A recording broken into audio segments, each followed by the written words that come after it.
Winners and losers from week 9, next on Fantasy Football Today in 5. Welcome to FFT in 5. I'm Chris Towers here with Adam Azer, and we're going to talk about our instant reactions to week 9's games. But first, let's talk about Odell Beckham. No, he hasn't signed yet, but on Sunday morning, we did get some reports from Jay Glazer that he's going to be cleared, fully cleared, and ready to go. Later this week was the report from Jay Glazer. Ian Rappaport mentioned the Cowboys are going to be interested in him. We've also got the Rams, the Bills, a couple other teams. Which team would you like to see sign Odell Beckham? And do you think it actually matters for fantasy? I think it would matter for the Rams. Get a little familiarity there. Yeah. You get a guy who could step in and be their number 2 receiver more easily than if it were with Buffalo or with Dallas, because I think Michael Gallup and Dalton Schultz offer a lot more than Tyler Higbee, who is a non-factor now, and Allen Robinson and Van Jefferson. So I'm not really adding him preemptively or anything like that. But the Rams would probably be my favorite location for Odell Beckham. And even with that said, I have pretty low expectations. If this is what Chris Godwin looks like coming off of a torn ACL, I'm not sure what Odell Beckham is going to give us coming off an ACL that he tore in February. Well, and had previously torn the previous year. So, not exactly great there. Yeah, he averaged I think it was 49 yards per game if you include the playoffs with the Rams. So I'm not really sure there's a ton to be excited about there either. But look, it's Odell Beckham. We remember him. He's a big name. I figured I'd ask.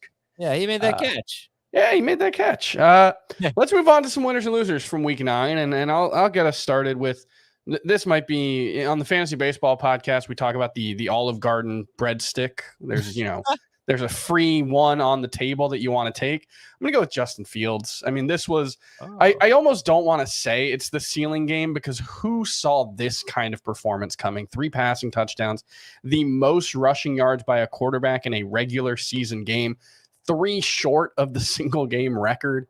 178 yards and a touchdown. He was just absolutely electric.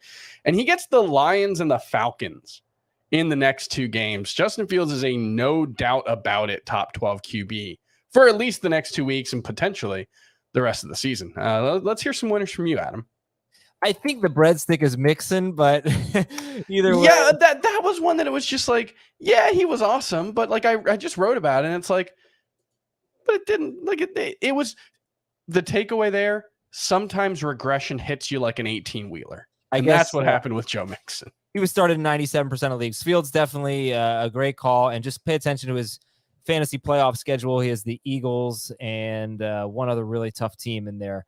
So I guess Cordero Patterson is a winner for me, getting some goal line work, scoring a couple of touchdowns. That was awesome. Although I will say, I wouldn't hate the idea of trying to sell him right now. Yeah, but what if his workload increases? That's where I think it will, but they've talked so much, so consistently about having to limit his workload and keep him fresh. And he broke down last season. I do worry it's just going to be a 3-way backfield moving forward. And he'll be the clear back and he'll be the goal line guy, but he runs like Derrick Henry. And I don't know how, whether he can hold up to that kind of play. Christian Kirk is a winner. He finally had a good matchup, and he came through 8 catches, 76 yards, and a touchdown. And his next 4 opponents are all really terrible against wide receivers. So Christian Kirk is also a winner for me. I mean, you and I are going to fight about Allen Lazard all the time, but I just think that he might be a top 12 guy rest of the season.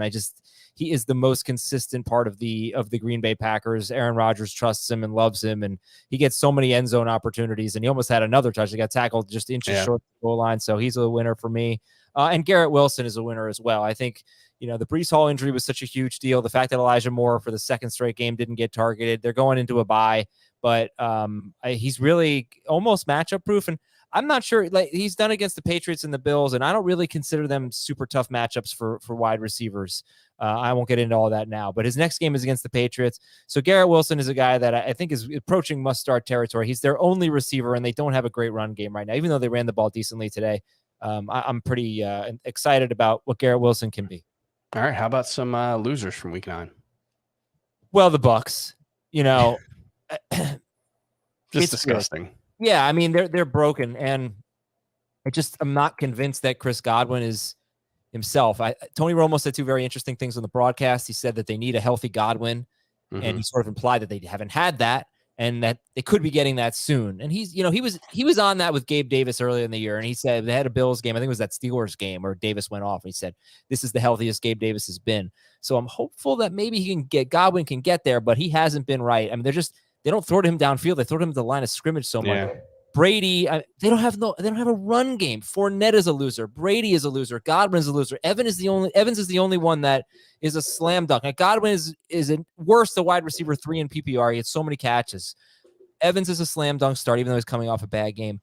But Brady, I can't say that anymore. I'm definitely starting Justin Fields over Brady for the foreseeable future. So, you love the pass volume, but eventually it just doesn't matter because they can't run the ball. They don't get explosive plays, and they are a little bit lost.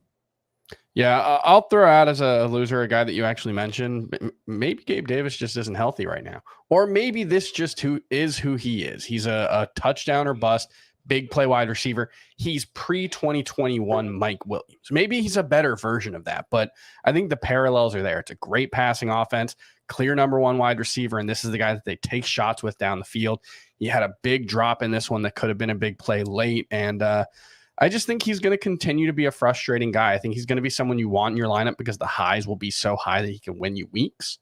But there are going to be some 2-catch, 33-yard games in there for Gabe Davis, probably about half the time, I would guess. So, yeah, I think he's someone who, look, if you were high on him coming into the season, you've had reasons to be. If you were low on him, you've had reasons to be. I think this is just who he is. So, that's going to do it for Fantasy Football Today in 5. For more Week 9 recap, make sure you check out the full episode of Fantasy Football Today, and we'll be back tomorrow to talk about some waiver wire targets. We'll see you then.